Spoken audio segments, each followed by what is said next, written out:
नमस्कार श्रोते हो, आपल्या ऑडिओ बुक्स बाय आरती या यूट्यूब चॅनलवरती तुम्हा सर्वांचं अगदी मनापासून स्वागत आहे. मागील कथेत खूपच नाट्यमय आणि मार्मिक असा प्रसंग श्यामच्या सोबत घडलेला आपण ऐकला. लहान मुलांचे मन खूप निरागस असते, तसेच श्याम पण वागला आहे. त्यावेळी आईने श्यामचे कौतुकही केले व चोरी चहाडी करून पळू नकोस, वाईट संगतीसाठी पळू नकोस, भीतीने पळू नकोस अशी शिकवण दिली आहे. चला तर मग पुढील कथेस सुरुवात करूया. रात्र 17वी. स्वावलंबनाची शिकवण.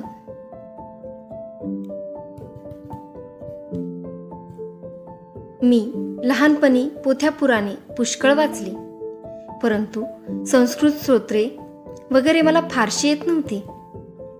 प्राणम्य शिरसा देव, अनंत वासुकी शेष, अच्युतम केशवम विष्णू अशी 2-4 लहान लहान स्तोत्रेच येत होती.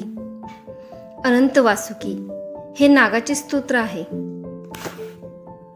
ते एका नागपंचमीच्या दिवशी आजोबांनी मला शिकवले होते, परंतु रामरक्षा हे अप्रतिम स्तोत्र मला काही येत नव्हते. विष्णू सहस्त्रनाम मी रोज वडिलांच्या पुस्तकातून म्हणत असे, त्यामुळे तेही मला पाठ होऊन गेले होते.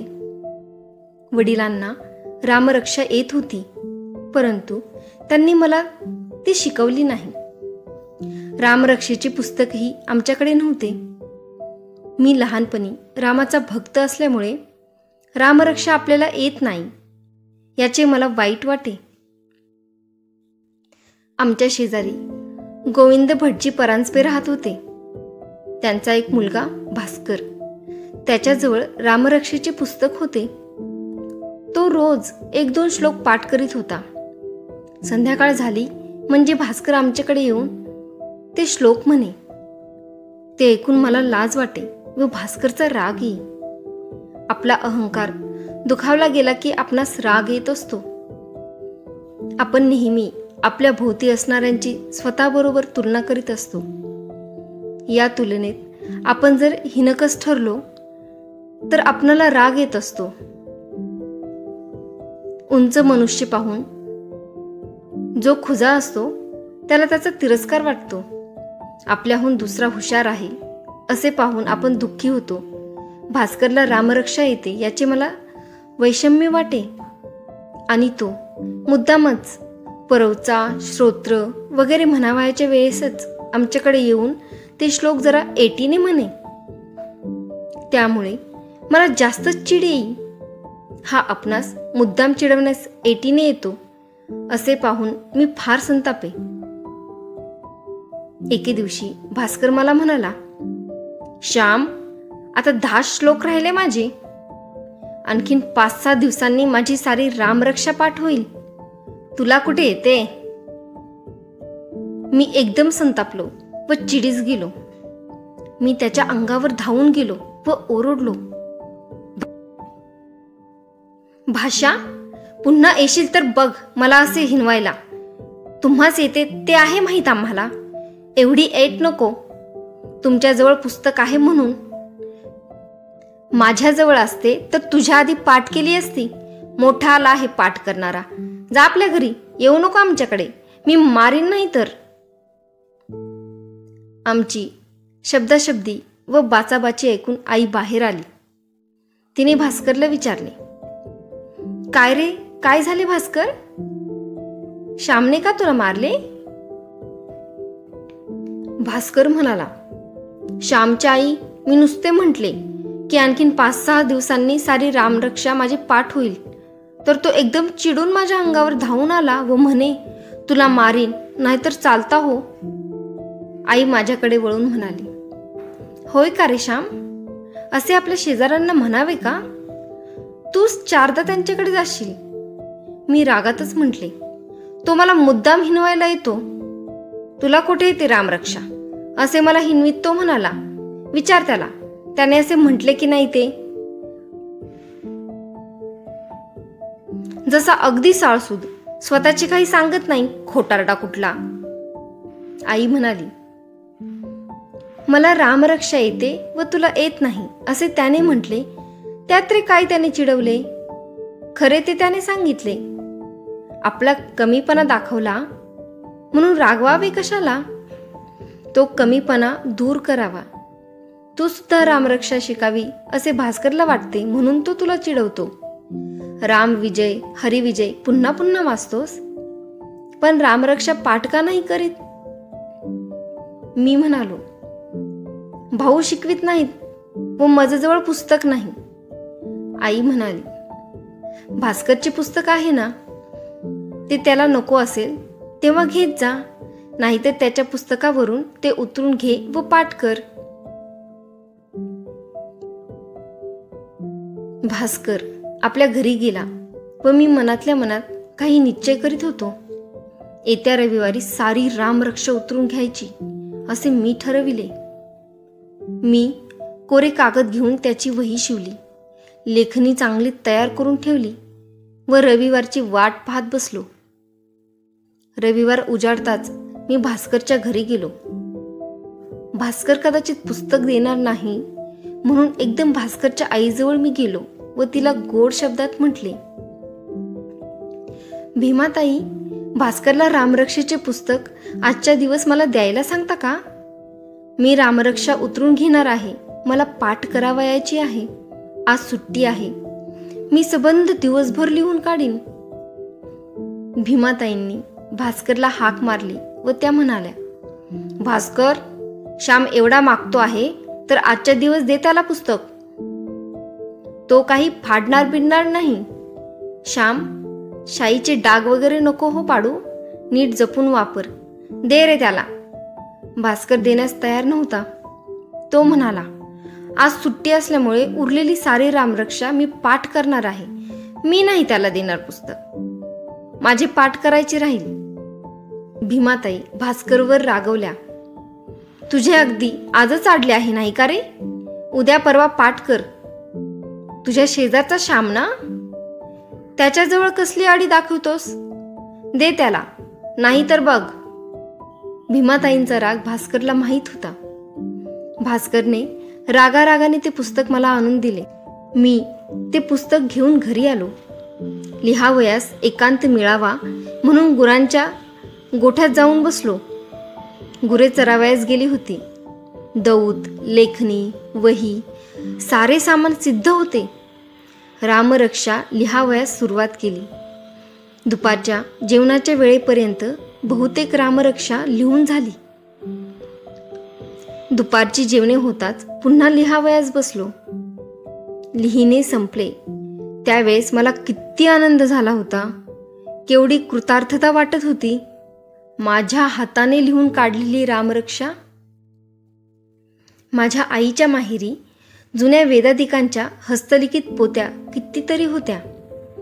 ठळक, वळणदार अक्षर, कोठे डाग नाही अशा त्या पोथ्या मी वाचल्या होत्या. पूर्वी हिंदुस्थानात सर्वत्र हातांनीच पोथ्या पुस्तके लिहून घेत. सर्व जगात हीच पद्धत होती व ज्यांचे अक्षर मोत्यासारखे सुंदर त्याला मान मिळत असे. मोरोपंथांच्या चरित्रात काशीतील कितीतरी हस्तलिखित ग्रंथ त्यांनी स्वतः लिहून घेतले होते, ते दिले आहे. त्या काळात आळस माहीत नव्हता, छापखाने नव्हते, पुस्तकांची टंचाई. काशीहून पुस्तके मोरोपंत बारामतीस बोलवून घेत व त्यांचे हस्तलिखित करून घेऊन पुन्हा काळजीपूर्वक परत पाठवीत. समर्थांच्या मठांतून ग्रंथालये असत व हजार हजार पोथ्या हस्तलिखितांचे ठेवलेल्या असत.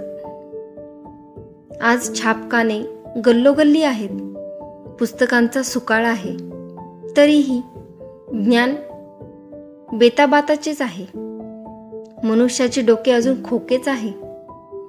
जीवन सुधारले किंवा सुसंस्कृत झाले, अधिक माणुसकीचे झाले, अधिक प्रामाणिकपणाचे व कर्तव्य दक्षतेचे झाले, अधिक त्यागाचे व प्रेमाचे झाले असे दिसत नाही.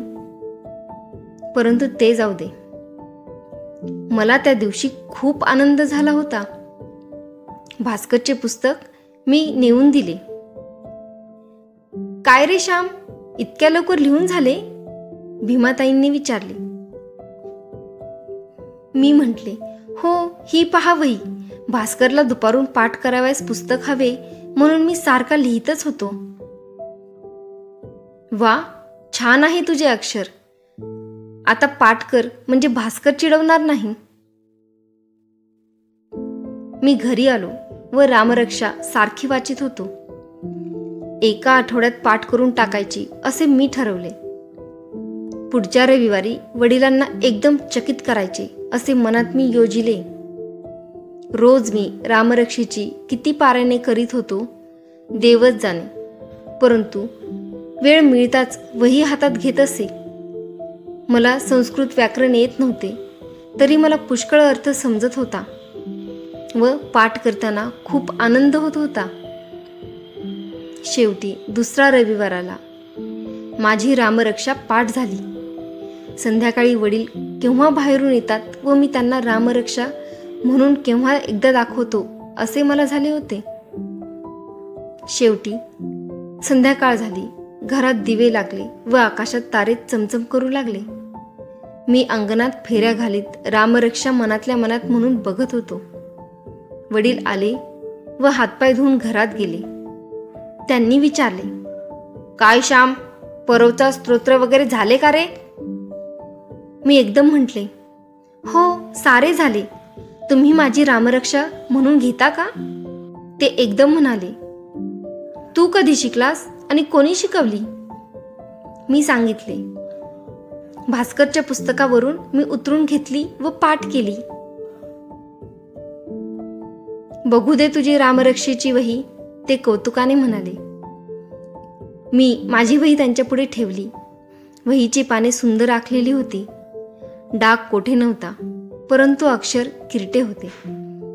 वडील म्हणाले, शाब्बास, अक्षर नीट आहे, परंतु जरा लांबट काढावे, असे बुटके काढू नये. म्हण पाहू आता. मी रामरक्षा खडाखड म्हणून दाखवली. वडिलांनी माझ्या पाठीवरून हात फिरवला. त्यातील आनंद तो कसा वर्णन करून सांगता येईल. जेवणे होऊन वडील बाहेर गेले व मी आईजवळ गेलो. आई, बघ कशी आहे माझी वही. मी तुला कुठे दाखवली होती? मी तुझ्यावर रागवलो होतो, असे प्रेमाने म्हटले. आई म्हणाली, तू उतरून घेतलेस हे मला माहीत होते. तुझे अक्षर बघावे म्हणून कितीदा मनात येत होते, परंतु तू आपणहून दाखवशील अशी मला आशा होती. तू मला त्या रविवारीच दाखवायला हवी होतीस. आपण चांगले केलेले आईला दाखवायचे नाही तर कोणाला? वाईटाबद्दल आई रागवेल, परंतु चांगले केले त्याबद्दल आई जितके मनापासून कौतुक करील तितके कोण करील? आपला मुलगा गुणी होत आहे याचा आनंद आईला किती होत असेल. तो माझा आनंद तू माझ्यापासून 8 दिवस लपवून ठेवलास. रोज वाटे, श्याम आज आपली वही मला दाखवील व मी त्याला पोटाशी धरीन, परंतु आईवर रागवलास, होय ना? आईला वही दाखवली नाहीस. बरे, पण जाऊ दे. आता झाली की नाही रामरक्षा पाठ? पुस्तक नाही म्हणून रडत बसला असता तर झाली असती का? अरे, आपल्याला हात, पाय, डोळे सारे आहे. स्वतःच्या पायांवर उभे राहावे. ज्याला बुद्धी आहे, मनात निश्चय आहे, त्याला सारे काही आहे. असाच कष्ट करून मोठा हो. परावलंबी कधी होऊ नकोस. परंतु त्यात एक गोष्ट लक्षात ठेव, दुसऱ्यापेक्षा आपल्याला अधिक येते या गर्वाने कोणाला हिणवू नकोस. कोणाला तुच्छ लेखू नकोस. दुसऱ्यालाही आपल्या जवळचे द्यावे व आपल्यासारखे करावे. असे बोलून आईने वही हातात घेतली. कृतार्थता वाटली. या पहिल्या पानावर रामाचे चित्र असले की झाली खरी रामरक्षा. तो मोहन मारवाडी देईल तुला चित्र. त्याच्या दुकानातील कापडावरून असतात. माग त्याच्याजवळ, व चिटकव. तू आज देवाला फार आवडशील हो श्याम, कारण तू स्वतः कष्ट करून सारे लिहून काढले, त्याचे स्तोत्रपाठ केलेस. धन्यवाद. आजच्या कथेचं नावच सगळं काही सांगून जाते. स्वावलंबन प्रत्येकाने अंगी बांधले पाहिजे. कोणतीही गोष्ट करण्याकरता मनात निश्चय असला पाहिजे. असे आई म्हणते, कष्ट कर, परावलंबी कधी होऊ नकोस. दुसऱ्यापेक्षा आपल्याला अधिक काही येते या गर्वाने कोणाला हिणवू नकोस. दुसऱ्यालाही आपल्या जवळचे द्यावे व आपल्यासारखे करावे, ही आईने शिकवण दिली. तुर्तास इथेच थांबते.